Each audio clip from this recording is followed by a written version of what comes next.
The reason why we have a hard time having kavanah, having thoughts about our prayers, is because we have so many issues in life that are on our heads, so many things that are bothering us.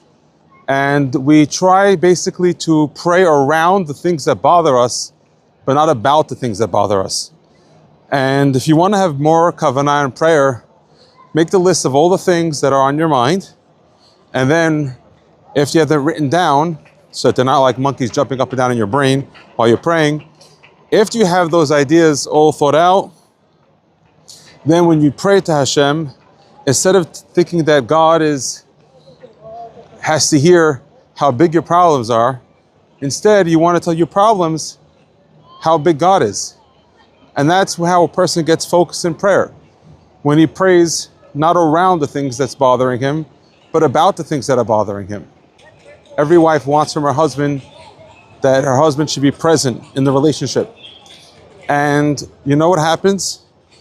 Why aren't we present in the relationship? Because we have a million things that are in our head when we come to sit at the table, when we come to spend time with the family. And that's the reason why we can't be focused and be present. The right thing would be is, instead of holding in all of our emotions, to be able to tell our spouse the things that we're going through in short, not to share her with the emotional load, but that she should be aware of these things. And this way she'll be able to realize those things that are in your heart and she'll feel closer to you, instead of feeling like there's things that you're not present with her. And the same thing is true also on the wife. If she, instead of thinking that her husband doesn't even want to hear what has happened throughout her day, she doesn't share that with her husband. So basically she's trying to have a relationship with her husband around those things that are bothering her, and not about those things that are bothering her. So when we sometimes feel like it's weak if we have to share with our spouse what we're going through, that's actually going to bring us closer when we bring up those things that we're going through. Of course, not to share the entire load of the emotions, but that they should be aware of what we're going through, in the sense that that person feels that we're understand that we're present with the person and with all the emotions of the person. You know, the month of Av is called Av, the only Hebrew month that has a Hebrew meaning. All the months of the calendar, they came from Babylon, not from the Torah, they came from Babylon. They're mentioned in Tanakh, but they came from Babylon. And none of them have meaning in Hebrew, except for the word Av. Av means that the meaning behind all the things that we're going through is because we are lacking a relationship with our Father. And if we had a relationship with our Father in heaven, so then those things would be dealt with in a much better way. And that's why it's called the month of Av.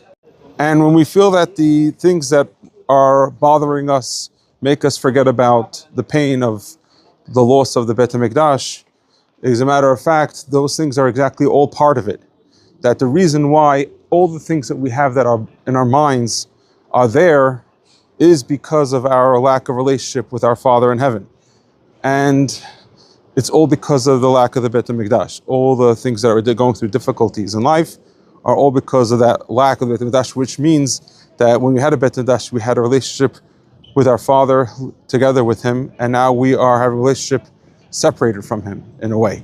And that's where the month of Av is about, is to recognize that the one solution to all of our problems is to have a relationship back with our Father and have the Beit HaMikdash back and have the Jewish people in the land serving Hashem, a holy nation in the Holy Land.